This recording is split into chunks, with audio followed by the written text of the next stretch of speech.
I wouldn't want her to be embarrassed to know. I mean, she's not really model material, if you know what I mean. Each person has their own style, Mandy. It doesn't have to appeal to everyone. That's what fashion is all about. Taking risks and expressing yourself. Hi. We're gonna have a bit of a casual day today because I did my makeup and stuff, and then I just didn't feel like getting dressed, to be honest. So we're just gonna go with this. I just wanted to have a little chat about how important stylists are to a career of a person who's a public figure. Here I have two examples of actresses, but this is important for basically anybody who is a public figure, honestly. Most people think that styling is important because it's important to look good, you know? And I think that, like, you're not wrong. Of course, it is the goal to look presentable, I guess. Not every client has the same goal, per se. Obviously, the reason why I even wanted to talk about this is because of the Roach situation. Roach is pretty famous stylist, I would say, that if you know any stylist names, you will probably know his name. And he's a stylist famously, a stylist of Zendaya, and styled Anya Taylor-Joy for quite some time. Most of the looks that she pulled off that were, getting attention, that kind of built her up as a fashion girly, a starlet of sorts. All of them were styled by Roach. So the reason why everyone was talking about it is because Roach is retiring. He doesn't want to style anymore. Everyone was thinking that it was like some kind of snub situation, or a situation where Zendaya was kind of like disrespectful to him or something like that. That was not the case. Apparently, Roach has said himself that he's tired, basically. He's just burnt out. He's tired of constantly having to do so much just to have a place in the industry. Obviously, he's already an established stylist, but he's spent years fighting for every single opportunity he had. That's the thing about not being a nepo baby. He spent a lot of his time, a lot of his life, just like working way too much, and basically is very tired, which I definitely understand. Like, he said that, he doesn't like have friends, he doesn't have a relationship, he does not spend as much time as he wants to with his family. He's just tired, basically, and I totally understand that. A lot of people were saying that, he's a stylist, he's working for Zendaya. Basically, people were saying that he can't be like offended by whatever she did. In reality, like, they did not have beef, nothing happened. But regardless of that, this conversation has started about the stylist and about the team that works with people like Zendaya and Anya Taylor-Joy and others. A lot of people were not understanding what the importance of those people actually is. And I just wanted to talk about the fact that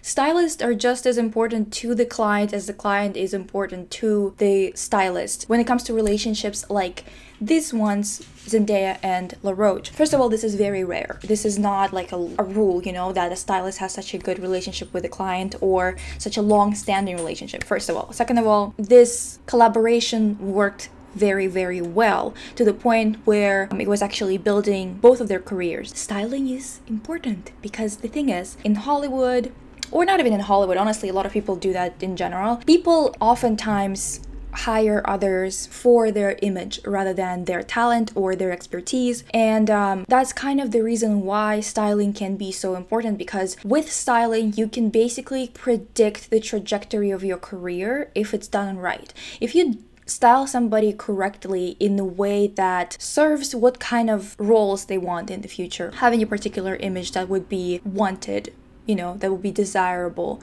to certain directors or writers or whatever, you would be styling that person to look like they are already in that position. For example, with Zendaya, before she started working with Roach, I don't think she was, honestly, her looks were, she was a child too. Like, I don't want to be like, her looks were not good, because it's like, that was a child. I cannot be weird about that. Like, why would she be dressing super well at that age? It's weird. But I think that she definitely benefited quite a bit from his expertise, and he benefited from the fact that he had this actress that wanted to work with him. And as far as I understand, they kind of had like a deal with each other that they would go through thick and thin together, and it definitely worked out for them. And I personally really respect when people do that, when they stick with people who they start out with. Of course, things don't always work out. Sometimes people just don't stick around each other for other reasons rather than, just too good for someone or whatever, But it's always nice to see that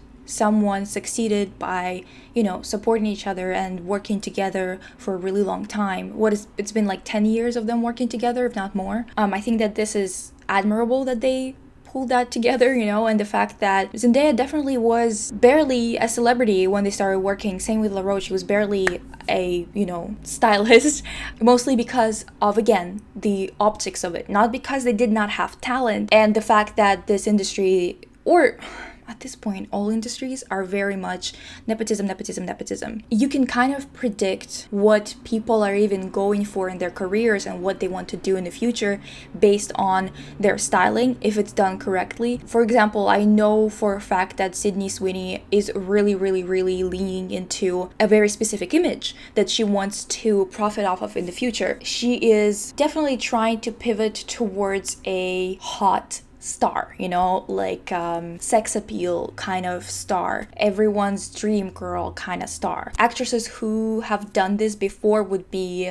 Scarlett Johansson, for example. It's a very classic type of thing. It's nothing new, but she's definitely going for that look nowadays because it's so difficult to make good money off of actually being like an actor or a musician. You do have to be making money off of your image because your image is so directly related to your potential to be useful to advertisers and to businesses. Clearly, Sydney Sweeney is working towards that particular image. I believe that she has this, I don't know if it's a swimwear or if it's lingerie line or whatever, but I keep on getting ads for like her campaign with some company, which is very much, you know, all about her body again. That's like her thing right now. And you can see it with the new movie that she's working on, which is, I believe it's a rom-com, where we saw pictures of her on a boat with this guy who was in Scream Queens. Clearly, she's going for a very particular look, you know, and it's gonna work for her, I'm pretty sure, because there definitely is a